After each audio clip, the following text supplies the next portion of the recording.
As you can tell by my face, it is pretty early on in the morning, but we've had, how you could say, technical difficulties with the Jeep, unfortunately. So this video is just to jump into that, explain what's going on, and then we'll take it out for a spin as well, just to run it out. But it's looking particularly filthy at the moment, so let's do a quick walk around the car and then we will jump into what's gone on, or what's going to go on, and how he fixed the stuff basically. Hope you enjoy the video. Stick with me, it is early like I said. I'm tired. Cheers guys. Thomas, good for you to join us. So yeah, as you can see, the car is particularly filthy. I've even got a lovely little racing stripe from the snow, water, rain, everything, and the salt. It's squeezed in its space currently, but I'm sure everyone can feel my pain when it comes to the dirt from the cars on the roads at the moment. Yeah, I know that's a common. Thank you for pointing that out, Thomas. That is a common known issue with this colour wheel, is that they dechrome themselves quite easily. So, what's that? Sorry. Probably dipped in something. Yeah. No, I did have a bit of a. I went to the shops the other day and ended up going through.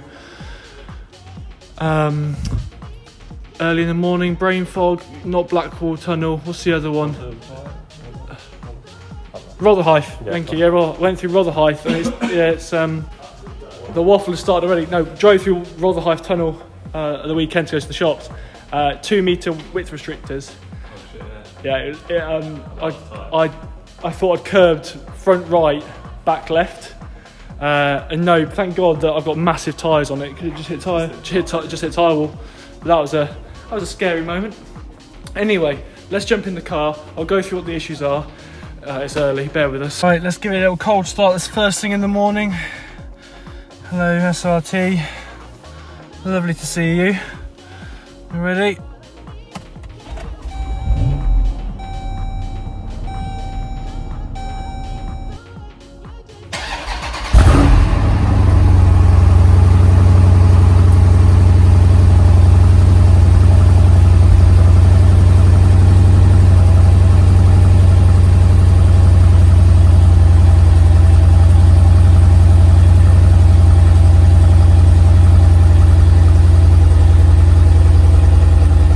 Be able to shortly see the issues we've got this morning.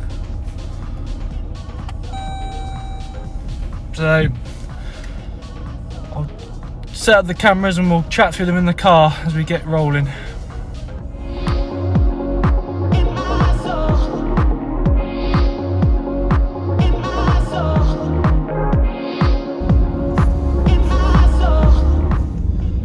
Hello again, YouTube. Oh, you're upside down for some reason, I don't know why. Bear with me 1 second. I'll start a little bit. We can flip here in the after production. So yes, you join me in the Jeep, and unfortunately it's developed a couple of issues. One's more of a long-term one, which I've just been too lazy to get fixed recently. And the second one has got worse over the winter period. I don't know if it's a normal thing, it's just me being a bit oversensitive. But let's just turn this off for a second. Deafen everybody with aircon. So yeah, I don't know if it's me being oversensitive. It could be, but it's not something I've heard before in the car. The first thing was when I started the car, you saw that the tyre pressure monitor warning light came on, and it says it hasn't got any, can't pick up in the front right corner, and there's a reason for that. It's because in this glove compartment here is the front right tyre monitor, which was knocked off when I got my tyres changed. Now it was done by the first people that sort the tyres out, and the second ones. Obviously, I'm sure it was an accident, but however, it's very annoying. So I'm going to have to get that fixed. It's been like it for a couple of months now. Like I said, I've not been had a chance to get the car to a garage, obviously, just due to lockdown restrictions and it being the Christmas period. It happened just before Christmas, which was really annoying. Really annoying. And obviously the weather being a bit more rubbish as well. It's just not been going out as much. But yeah, I've now got the opportunity to take into the garage, so I am. So that's the first thing that's gone wrong, gone Pete Tong, is the tyre pressure monitor, which reminds me, turn it off so I can see what speed I'm going. Helpful in central London. Yes, so that's the first thing. The second thing is a bit more harder to explain, and it's harder to see. It's easier to hear, but only at certain periods. So the other day, again, coming back from the shops, doing slow manoeuvres and tight turning locks. I expect a diff in a four-wheel drive car to judder a little bit sometimes, especially on full lock and that sort of thing. But this was just like turning into my car park. It was proper going doof, doof, doof, doof, doof, doof, doof, doof, doof, shaking and juddering the car, making quite a lot of noise, quite a lot of metallic noise, which, as you can imagine, is not the most reassuring noise in the world for a car to make. So I was a bit worried about that. Let's just deal with this junction before we... You'll probably hear in the background as well the windscreen wipers and whatnot going off, because it is another rubbish day in London, especially having to drive around fairly early on in the morning.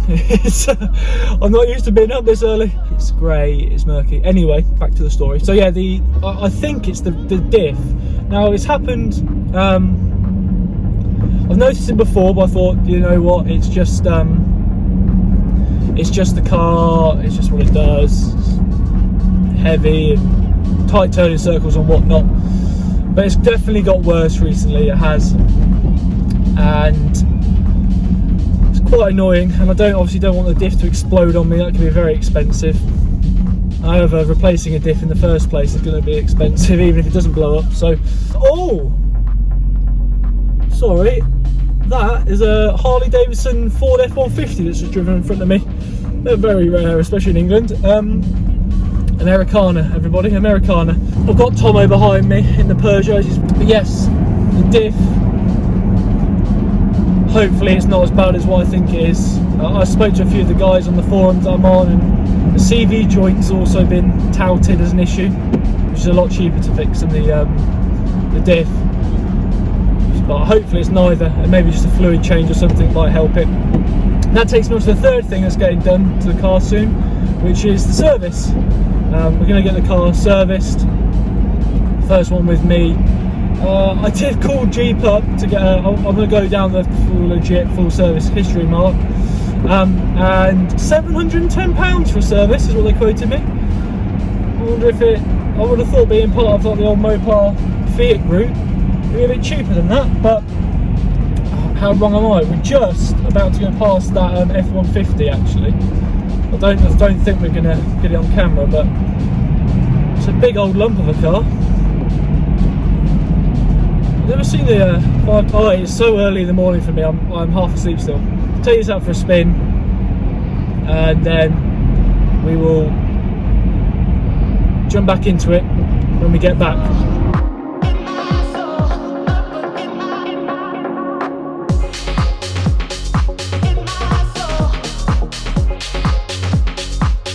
Just before we finish our journey, it's quite funny having Tomo behind me in the Pug. Literally, obviously there's much less people on the roads currently, but the people that are on the roads tend to be of a certain generation who grew up with the 205 as like the car to have at the time.